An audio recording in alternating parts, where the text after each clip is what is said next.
On the 20th of January 1942, Reinhard Heydrich, head of the security police, summoned a meeting at an upmarket guest house on Berlin's Wannsee.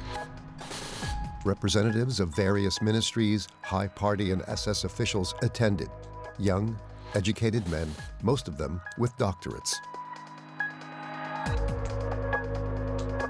Their topic, the Holocaust, the final solution of the Jewish question, as it was called in the language of the National Socialists.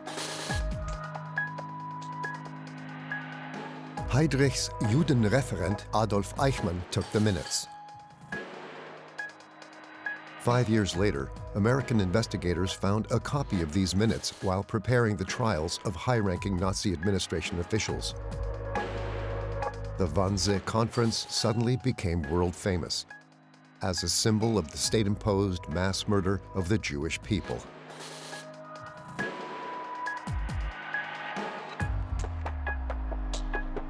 The meeting at Wannsee continues to occupy historians like Peter Longerich to this day.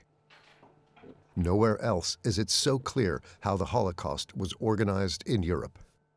From a generally formulated intention to remove the Jews, to deport them, to leave them to their own fate, now becomes a very concrete program, a plan for the murder of the Jews, in that it was laid down how many people were to be affected, in what period of time, what number of people were to be deported, by what means they were to be killed. A deceptive calm descended on Germany at the beginning of the 1930s. When the National Socialists came to power, the speed of the dictatorial Gleichschaltung, enforced conformity, surprised even those who had been warning against the Nazis for years. From the very beginning, anti-Semitism had been one of the central components of National Socialist ideology. In the mid-1920s, in his book Mein Kampf, Adolf Hitler had propagated ideas aimed at the extermination of the Jews. After their seizure of power in 1933, the exclusion of Jews from all areas of society and life became the declared goal of Nazi policy. The first state-directed measure against the Jewish population was the boycott of Jewish businesses.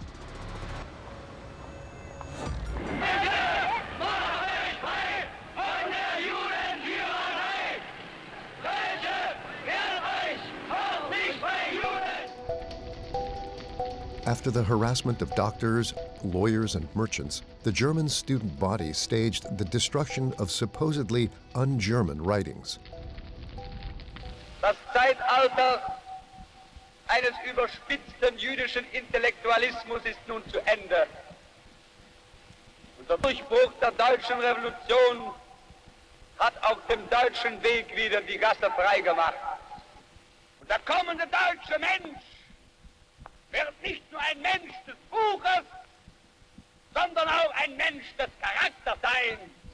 Legal and administrative regulations followed. So-called Aryan paragraphs pushed Jews out of professions in the public service.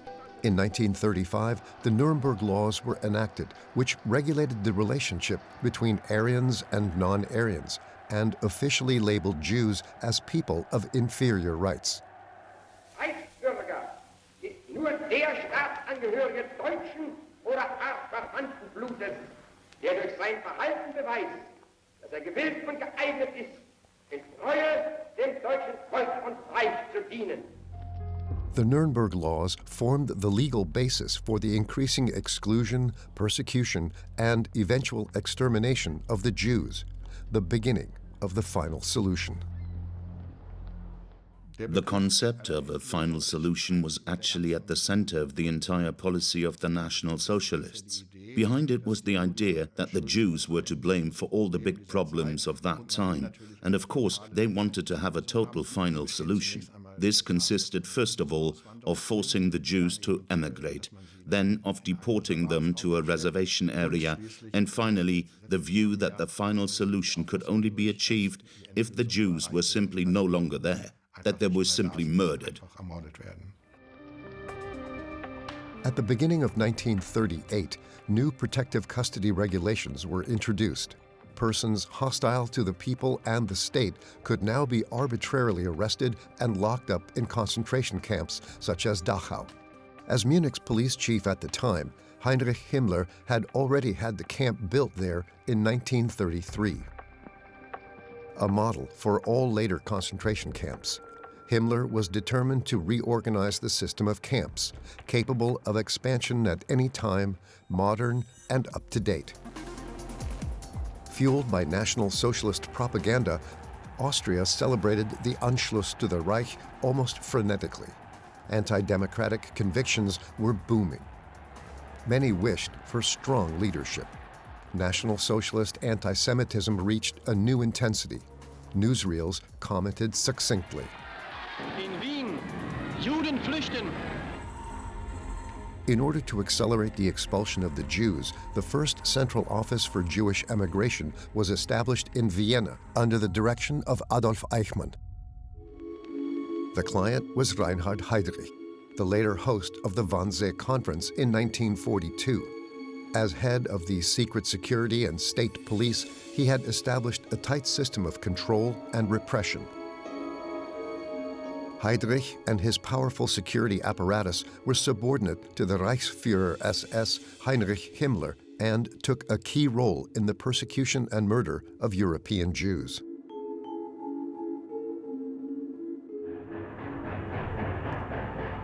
In November 1938, the assassination of the German diplomat Ernst von Rath in Paris provided the Nazi leadership with a welcome opportunity for massive attacks on Jews and Jewish property.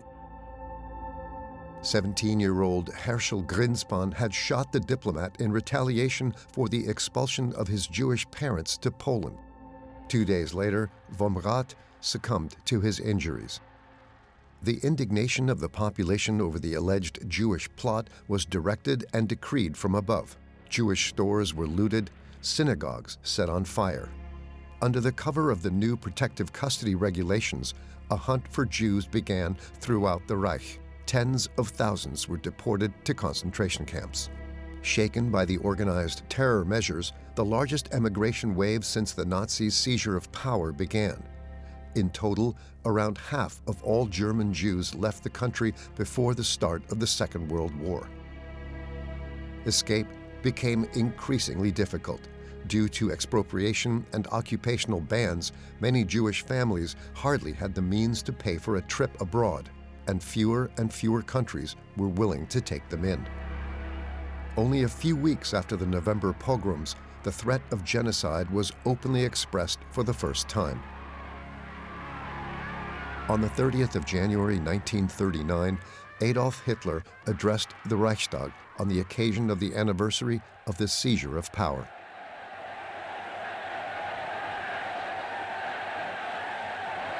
Ich will heute wieder ein Prophet sein. Wenn es dem internationalen Finanzjudentum in und außerhalb Europas gelingen sollte, die Völker noch einmal in einen Weltkrieg zu stürzen, dann wird das Ergebnis nicht die Bolschewisierung der Erde und damit der Sieg des Judentums sein, sondern die Vernichtung der jüdischen Rasse in Europa. With this prediction, Hitler made the European Jews quasi-hostages should the Western powers oppose German expansion.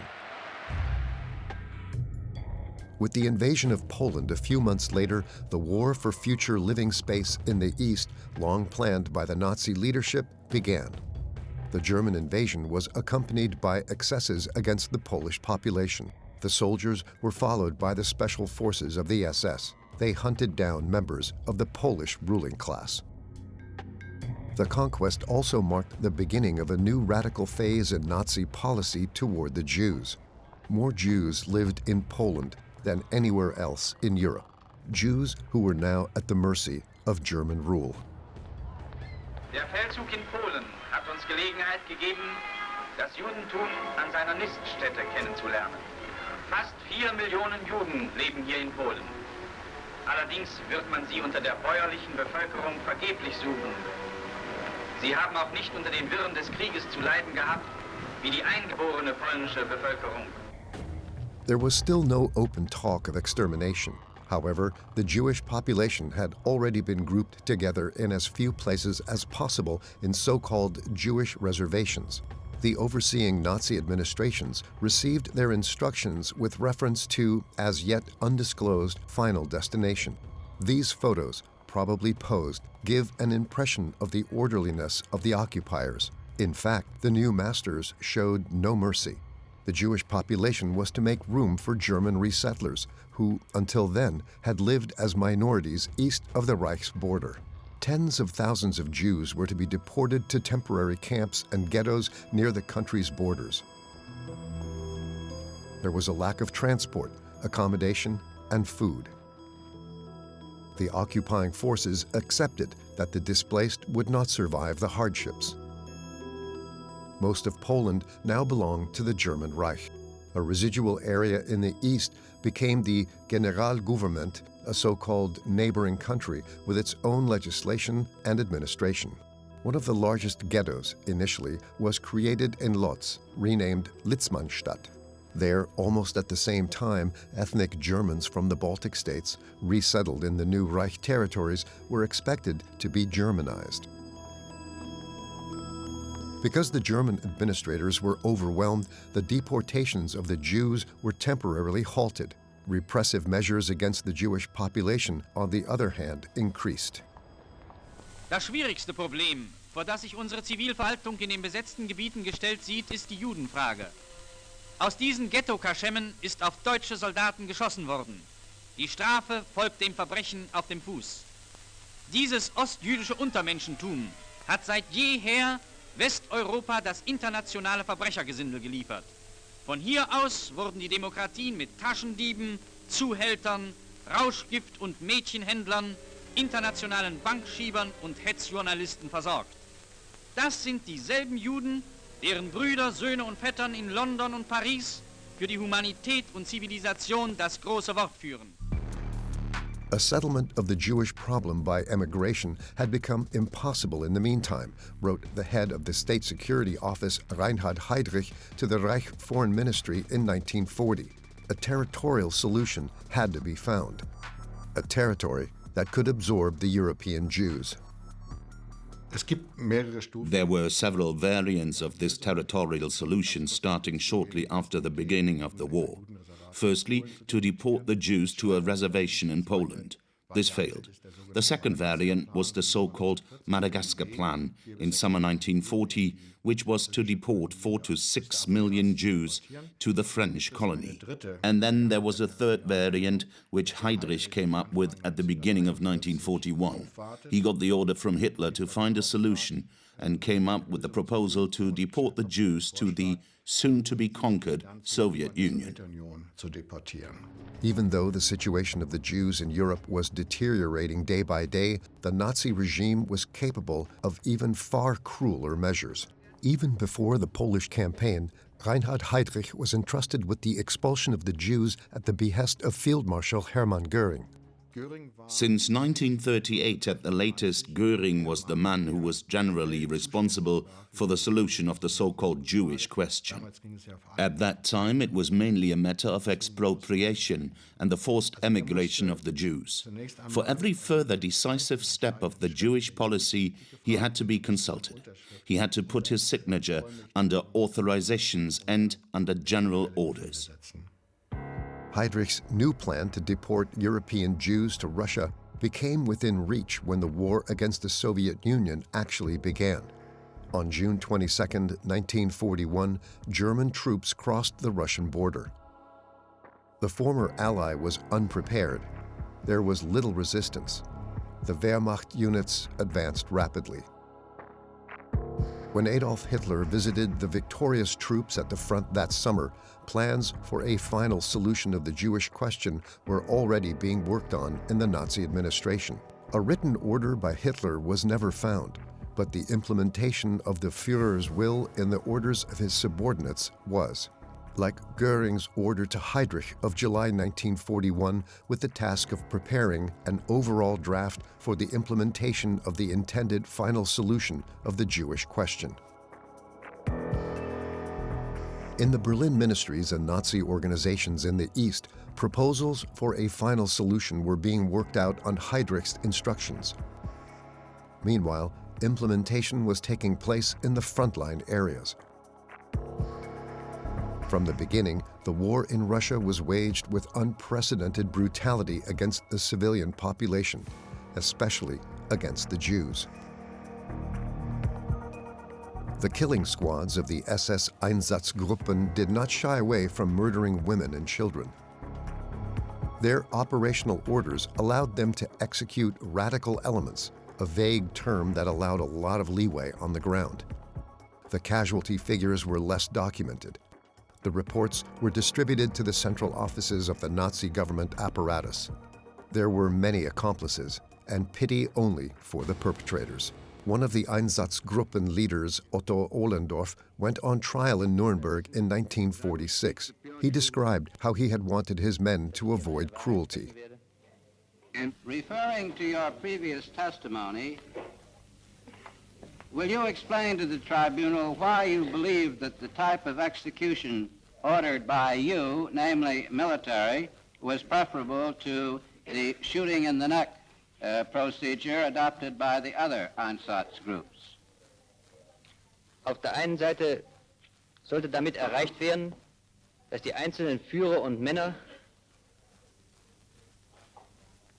auf militärische Weise durch Befehl die Hinrichtung vollziehen konnten und daher keinen eigenen Entschluss zu fassen brauchten, sondern lediglich auf Befehl, auch äußerlich handelten. Zum anderen war mir bekannt, dass bei den Einzelhinrichtungen durch seelische Erregungen sich Misshandlungen nicht vermeiden ließen, da die Opfer zu früh von ihrer Hinrichtung erfuhren und daher nervenmäßig einer längeren Belastung nicht standhielten. The horrific climax of the first months of the war in the Soviet Union was the massacre of Babi Yar, near Kiev. Under the pretext of resettlement, more than 33,000 Jews were lured into a ravine and shot. That was the one very decisive radicalization. The second decisive development was that Hitler decided quite spontaneously in September 1941 to deport the Jews to the east. The original plan was to wait for the victory over the Soviet Union and then to deport the German Jews as part of a large European deportation solution. The beginning of deportations from German cities was preceded by the introduction of the Jewish star and the ban on emigration. That Jewish neighbors were taken away was no secret. The deportations were bureaucratically regulated, took place in broad daylight, in public.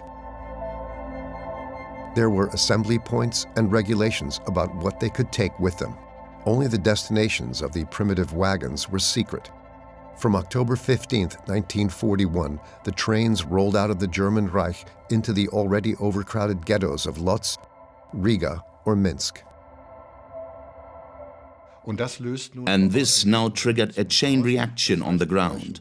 That is, the German occupiers, SS civil administration, began to organize the mass murder of the local Jews, or planned even more extensive murder against the so-called Jews who were not able to work.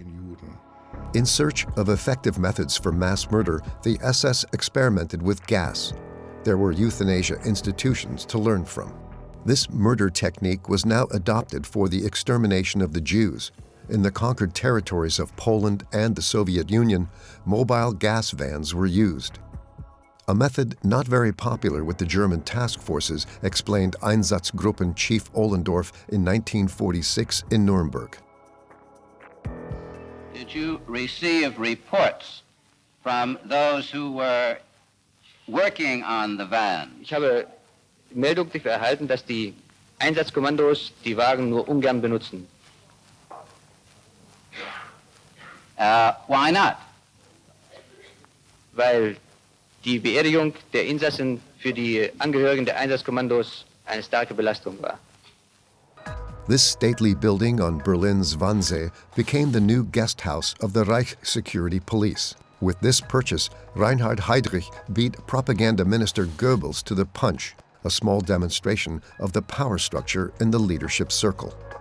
the Speaker of the House called for an interdepartmental vote concerning the Jewish question for the 20th day of January, 1942.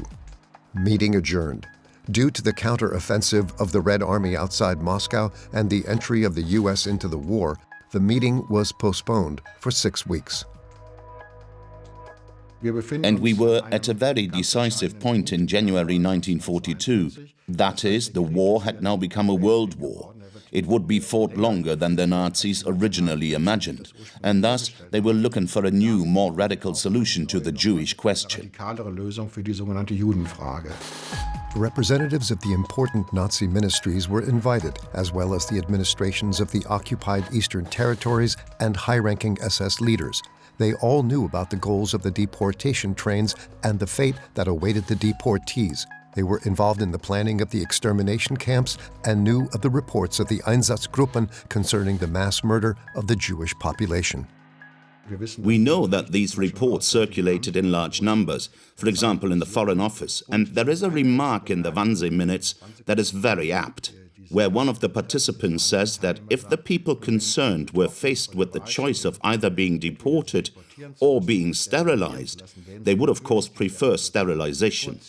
So they knew very well that deportation was connected with a terrible fate, that death was connected with it.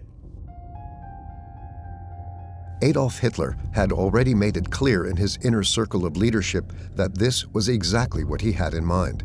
It would be good if the horror preceded us, that we exterminate Jewry, he said shortly after the deportations began. Joseph Goebbels wrote in his diary after a reception with Hitler, "With regard to the Jewish question, the Führer is determined to clear the air."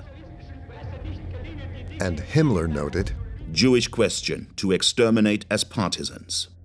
In the spirit of the Führer, the murder machinery that had been started was increasingly expanded into systematic genocide.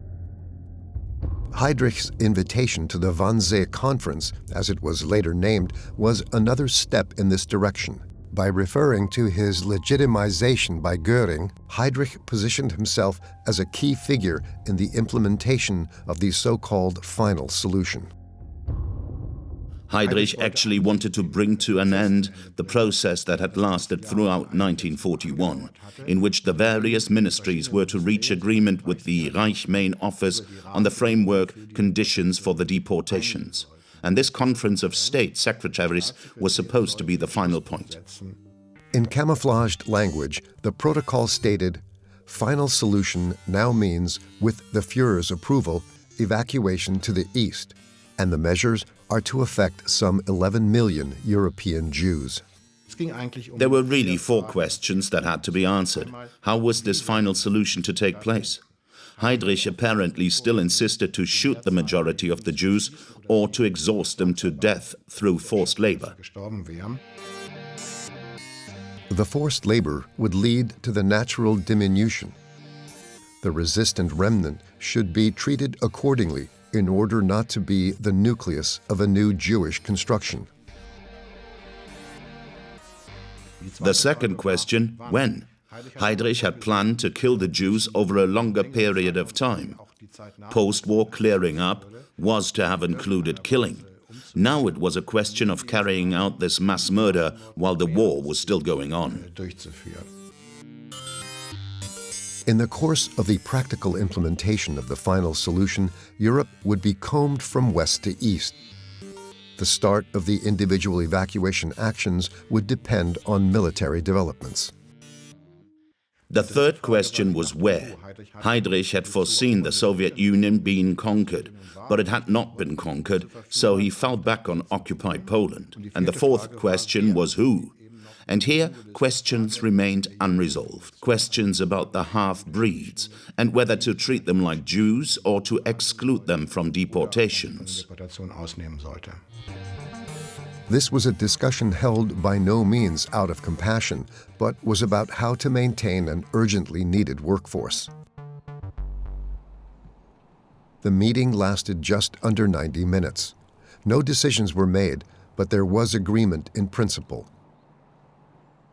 A success for host Heydrich, which he celebrated with Gestapo chief Müller and protocol officer Eichmann. After his arrest in 1960, the court wanted to know more from Eichmann. Müssen Sie mal erklären, warum nach der Konferenz ausgerechnet die drei Männer Heydrich, Müller und Eichmann zusammengeblieben und gefeiert haben? Nur gefeiert. Heydrich und Müller verstehe ich. Warum Eichmann? Weil Warum nicht das Protokoll, Eichmann? wir drei alleine gewesen und es war niemand mehr da. Da gab Heydrich bekannt, wie er das Protokoll aufgefasst zu wissen wünscht. Und nachdem er diese Punkte bekannt gegeben hatte, dann wurde von diesen Angelegenheiten nichts mehr besprochen, sondern ich wurde gebeten, ein Glas Cognac zu trinken oder zwei oder drei. No unequivocal statement was to be released to the public. Die Nationalsozialisten hatten The National Socialists had a very ambivalent attitude towards this subject. They once considered the final solution a state secret, so one could also be condemned if one revealed details in public. On the other hand, they made very clear in propaganda, Hitler's speeches, they sent out signals from which one could clearly see that the murder of the Jews was a fact, that it was going on. eine Tatsache war, dass sie vor sich ging. Es ist eine kleine, wurzellose internationale Clique, die die Völker gegeneinander hetzt.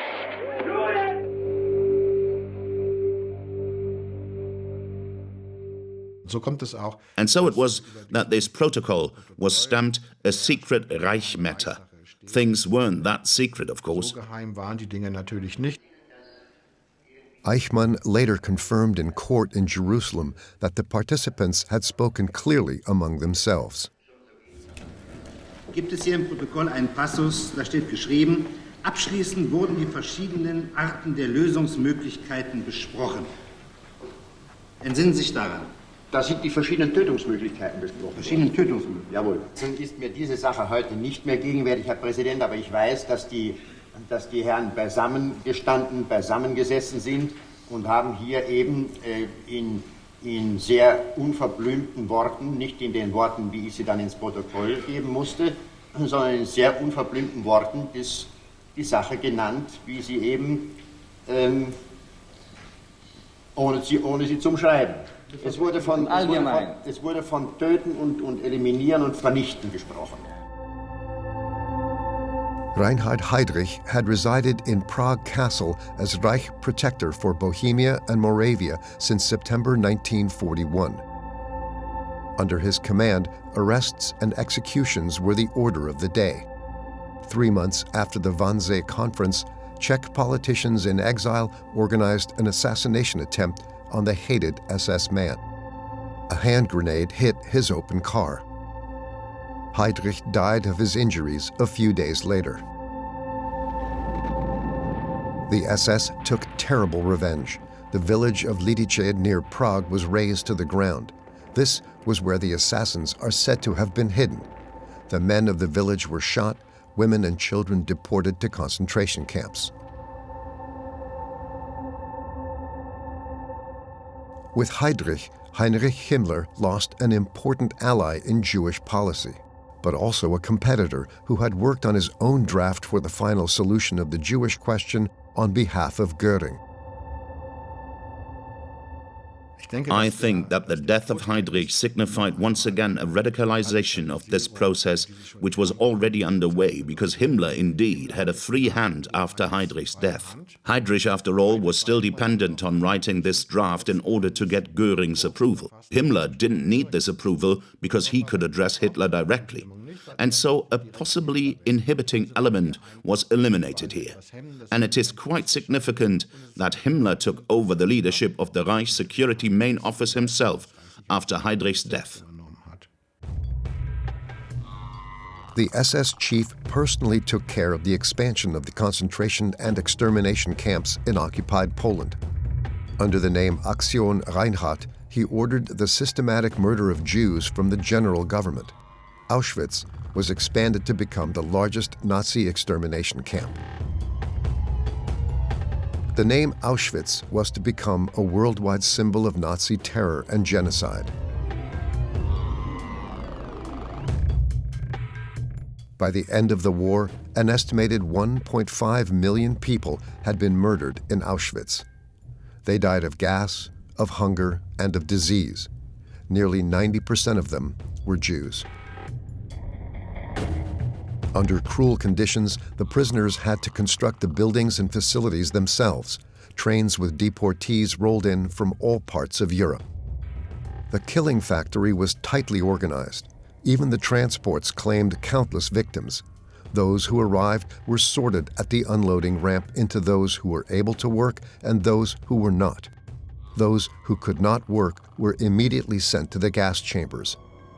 When the advancing Red Army reached Auschwitz in January 1945 and liberated the camp, all but 7,000 prisoners had been murdered or taken away on evacuation transports, the so-called death marches. In October 1943, Heinrich Himmler spoke at an executive conference of the Party and SS in Posen. The speech is one of the most disturbing audio documents of Nazi barbarism. Never before had the Reichsführer SS spoken so openly about the murder of European Jews. Ich will auch ein ganz schweres Kapitel, will ich hier vor Ihnen in aller Offenheit nennen. Es soll zwischen uns ausgesprochen sein und trotzdem werden wir nicht in der Öffentlichkeit nie darüber reden. Ich meine die Judenevakuierung, die Ausrottung des jüdischen Volkes. Es gehört zu den Dingen, die man leicht ausspricht.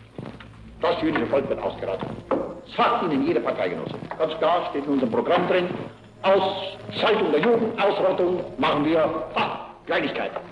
Von euch werden die meisten wissen, was es heißt, wenn 100 Leichen beisammen liegen. Wenn 500 da liegen oder wenn 1000 da liegen. Und dies durchgehalten zu haben und dabei, abgesehen von menschlichen Ausnahmeschwächen, anständig geblieben zu sein, hat uns hart gemacht und ist ein niemals genanntes und niemals zu nennendes Ruhmesblatt.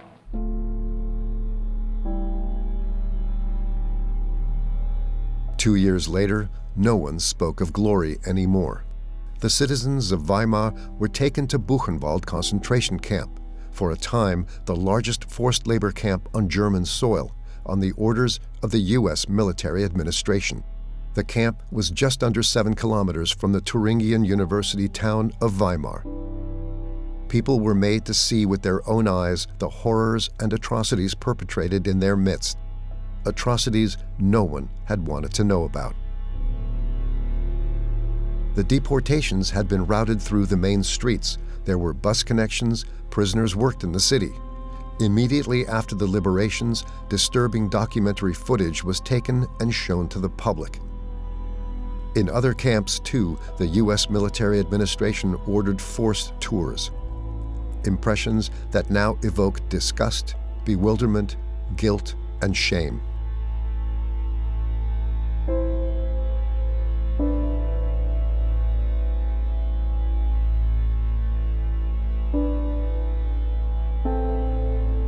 On the way to the so-called final solution of the Jewish question, more than 5.5 million Jews fell victim to the National Socialists through gassing, shooting, medical experiments, or deliberate starvation. Half of them died in the extermination camps alone. The search for explanations never stops. Among the few concrete possibilities of finding answers today are the minutes of the Wannsee Conference, which took place here on the 20th of January, 1942.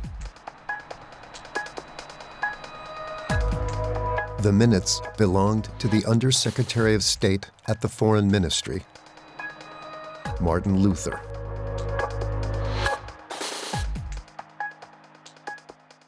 There were 30 copies of the minutes, but only one copy was found. All other recipients are likely to have destroyed their copies. Only in this case, Luther was in a concentration camp at the time because he had mounted a putsch in the Foreign Office against Ribbentrop. And because of that, he had probably not been able to clean up his papers. And so this copy of the Wannsee Conference was found in the files of the German Foreign Office Department after 1945. Wilhelmstrasse in Berlin was already a government district during the imperial era. Even in the era of the National Socialists, the most important ministries resided here, like the Foreign Office under Hitler's foreign minister von Ribbentrop. After the war, the former showcase address lay in ruins. Ribbentrop, along with other leading Nazi celebrities, was tried in the main Nuremberg war crimes trial. In one of the last so-called succession trials, high-ranking administrative officials sat in the dock, including members of the Foreign Ministry, which had played a particularly large role in the criminal system of the Nazi regime.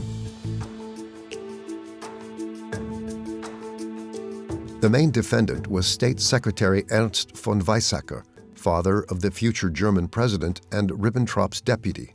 His Undersecretary of State Luther had represented the Foreign Office at the Wannsee Conference. Although he was not the highest-ranking defendant, Weizsäcker was representative of the involvement of senior officials on trial. How do you plead to this indictment? Guilty or not guilty? Ich erkläre mich für nicht schuldig. One of the prosecutors was the German-born Robert Kempner, who was dismissed from the civil service by the Nazis in 1933 and later fled to the United States.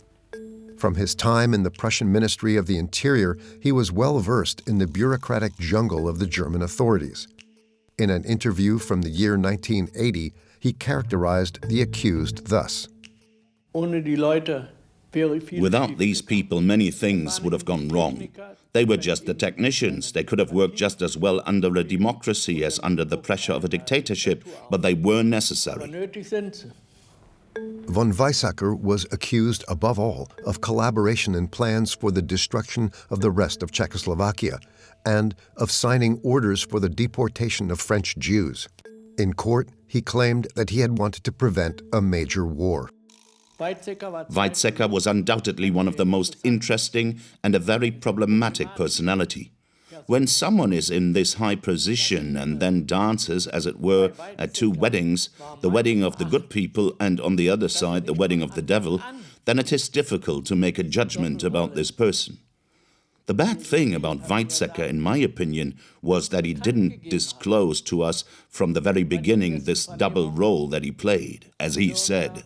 During the first interrogations in Nuremberg, for example, he declared, "You know, Mr. Kempner, the AA had nothing to do with Jewish affairs." When he was then shown some things, he said he was shocked. The prosecutors discovered documents in the files of the Foreign Ministry that proved Ernst von Weizsäcker's complicity. He could not have refused, said von Weizsäcker, defending himself, without losing his office. Defendant Ernst von Weizsäcker. I think he would have fared much better and his reputation for posterity would have been better if he had said, "I signed so-and-so documents. My Undersecretary of State represented the office of which I was secretary at the Final Solution Conference in Wannsee on the 20th of January, 1942.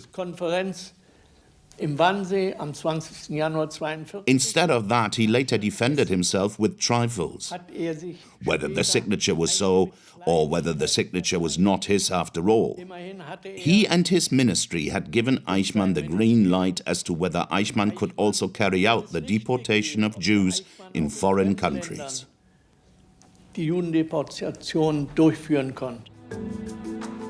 For over 15 months, the U.S. military tribunal in Nuremberg was in session. The last sentences were handed down in 1949. Ernst von Weizsäcker was acquitted of the charge of preparing a war of aggression, but found guilty of crimes against humanity and sentenced to 7 years in prison.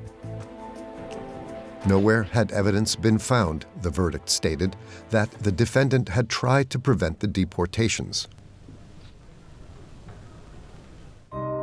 In search of evidence of the defendant's involvement, Prosecutor Kempner had the records of the Foreign Ministry thoroughly searched.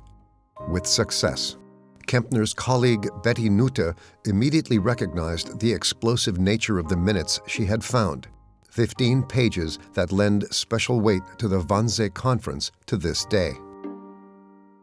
The Wannsee Conference gives us the opportunity to look at this decision-making process as if through a window. The decision-making process that led to the development of a program of systematic murder of the Jews of Europe, from the persecution of the Jews in the fall of 1939 and the summer of 1942.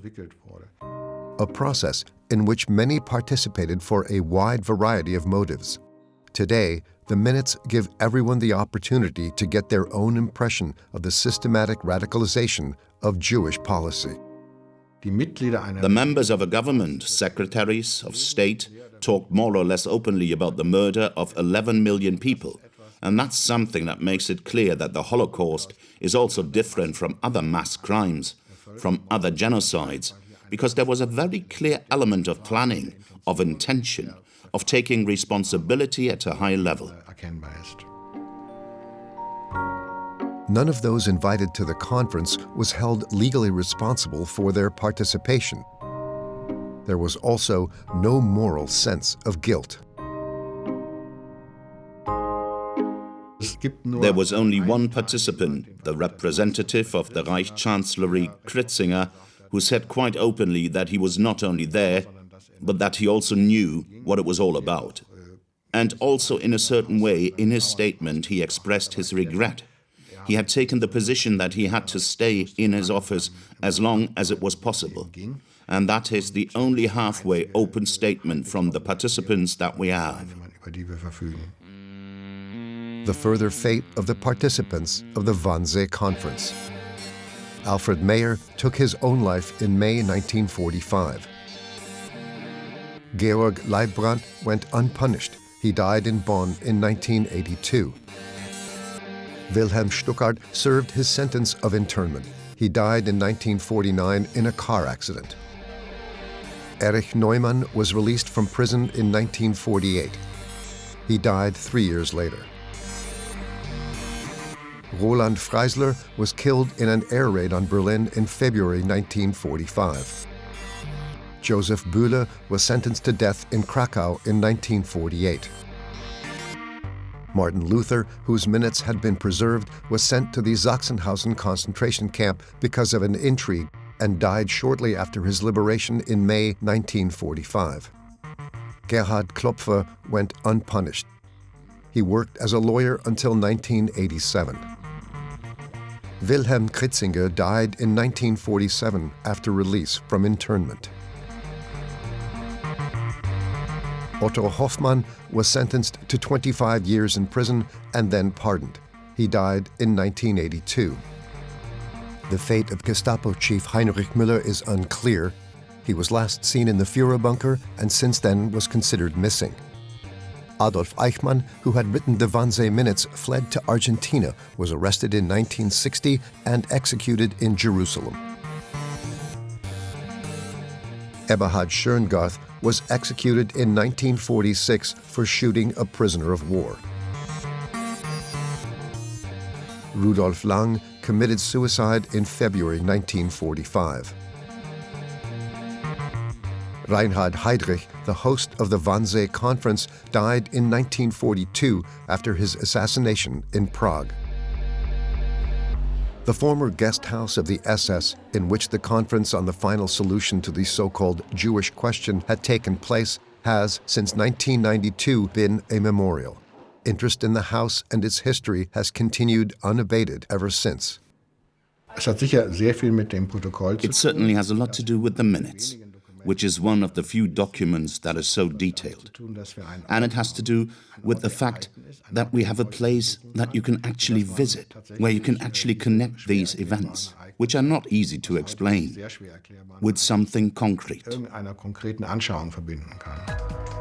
The Villa am Wannsee is closely linked to the history of the Holocaust.